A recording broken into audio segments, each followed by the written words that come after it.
So we want to just jump right into it here, and we want to start off our conversation by discussing the shackles of debt that have been holding down the African continent for decades. And we are very honored to be joined as we continue the show by Grieve Shelwell, who is the Director of Research at the Institute on Race, Power, and Political Economy at the New School.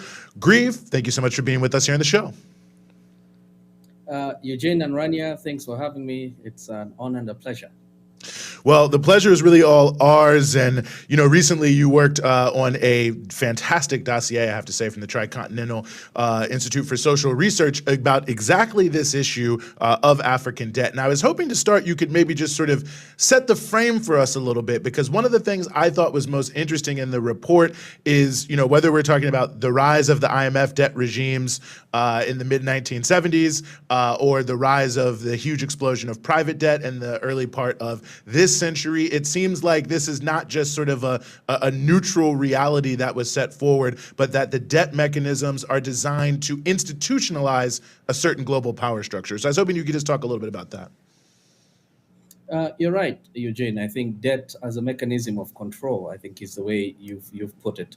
And it's worth for your listeners and viewers to sort of understand, why is it that the African continent in many ways seems to be addicted to debt. It looks like it's addicted to debt, but I think it's important to understand that history has gotten us to this point, right? So the history of colonialism, the history of imperialism, the current moments of neocolonialism have gotten us into this kind of situation where many of our countries are always lacking in the sufficient capital to do what they need to do, right? So, countries need to put up infrastructure. We need to invest in hospitals, schools, roads, electricity, the kind of stuff that's really important and a precondition for development.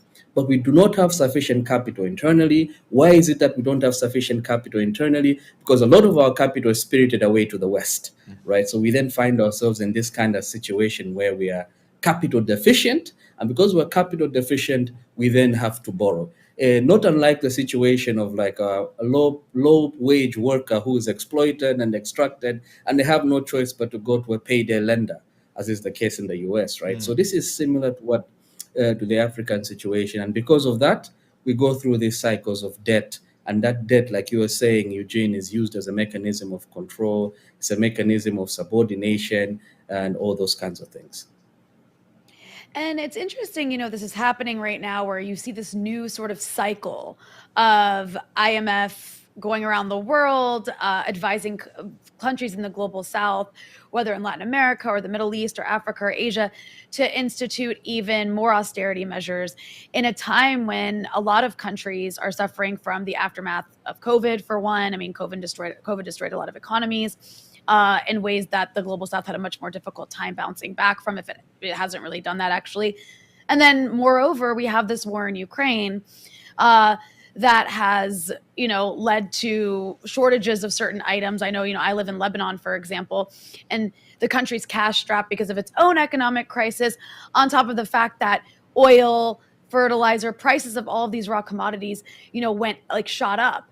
And so right now, it seems as though the IMF is going around to a lot of African countries and trying to, push for more austerity. Can you talk a little bit about what exactly the IMF is demanding right now, and if it's any different than in the past? Rania, yeah, that's a good question. And I think, again, tying up to the question Eugene asked earlier, we have to understand. So essentially, the IMF, the World Bank, and other international financial institutions, particularly the IMF and the World Bank, when an idea that came out of the establishment of the United Nations, right? So when the United Nations was established right after Second World War, there was a thinking. And I think, it's a bit tricky to assess whether the United Nations has been a net good or not. But I think for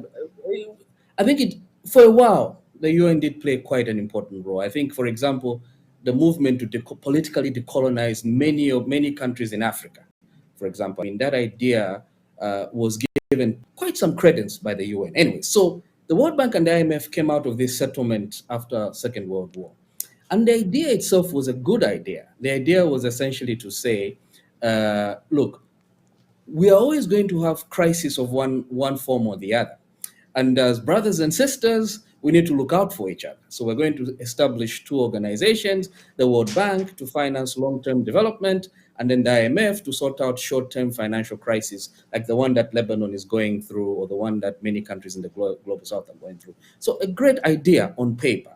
Now, the sad thing is that this great idea on paper became captured by the US and Western Europe, right? It became geopoliticized. These two entities became tools of projecting Western power. And that's why it's no surprise that the IMF is headquartered in Washington, D.C. The World Bank is headquartered in Washington, D.C. The president of the World Bank is effectively picked by the president of the US. And the managing director of the IMF is effectively picked by Europeans, right? So one has to understand this. And because of this, and because there's this, the West wants to maintain dominance, economic dominance, it's useful for capitalism, for example, to have subservient countries to provide the raw materials that powers the engines in the center, in the core, in the metropole, right? So all this, when you think about all this stuff, it then makes sense to have austerity, right? For the IMF to swoop into a country in the global south, instead of saying you're in an economic crisis moment and you ought to be spending more, particularly on the poor, particularly on the working class, particularly on marginalized communities. That's what you ought to be doing. After all, that's what often happens in the West when there's an economic crisis. You don't do austerity, you do the reverse. But again, it all makes sense why the IMF comes over here and they say, cut spending on health, education, and those kinds of things, precisely because we want to maintain you in a state of perpetual subservience. Right. So I hope this it was a roundabout way around of answering your question, but I had to do that to get to this point.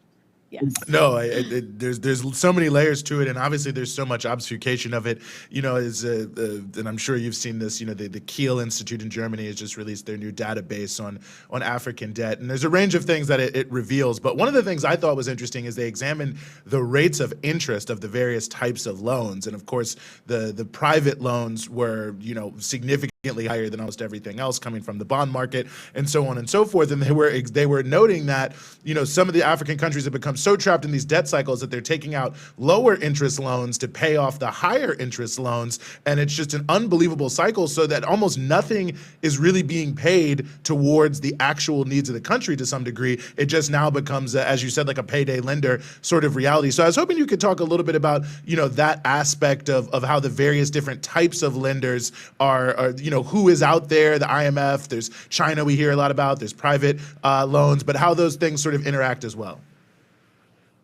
That's true. And I think, there's a core fundamental issue, which is that a lot of countries in the global south, particularly in Africa, have are deficient in capital, in sort of funds to fund these large scale development projects. Eugene, you can't develop without sufficient electric power. You can't develop without laying out a road network, without a communications infrastructure. These things are incredibly critical. And many of these countries, again, were dealt bad set of cards from colonialism, because all that colonialism did was build infrastructure that supported the extraction of raw materials to feed the beast in the West, right?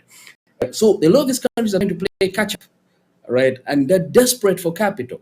The World Bank was supposed to be performing this role of supplying long-term capital at very low interest rates, at what they call concessional interest rates.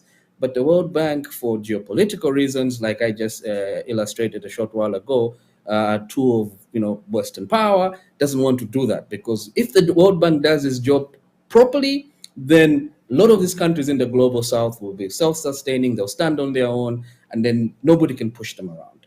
So because the World Bank hasn't been performing this role, right, a lot of loan sharks or Shylocks or whatever you want to call them have popped out of the woodworks, right? So it is not the case that the Zambian government, for example, chose to go borrow from private lenders at higher interest rates. That wasn't a choice they made.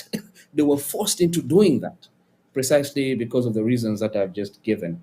And so that's what explains this sort of different profile of lenders, right? It is a reaction or response to the fact that the multilateral institutions that are supposed to coordinate all this for us in a brotherly and sisterly way, in a peaceable way, haven't been doing it. And therefore, again, I like this analogy of payday lending. Folks don't go to pay their lenders because they want to. They do it because they're shut out of the actual form of financial system, either they have high credit scores as a result of racism, discrimination, all sorts of stuff. So I think that's important to illustrate why we have this different profile of lenders.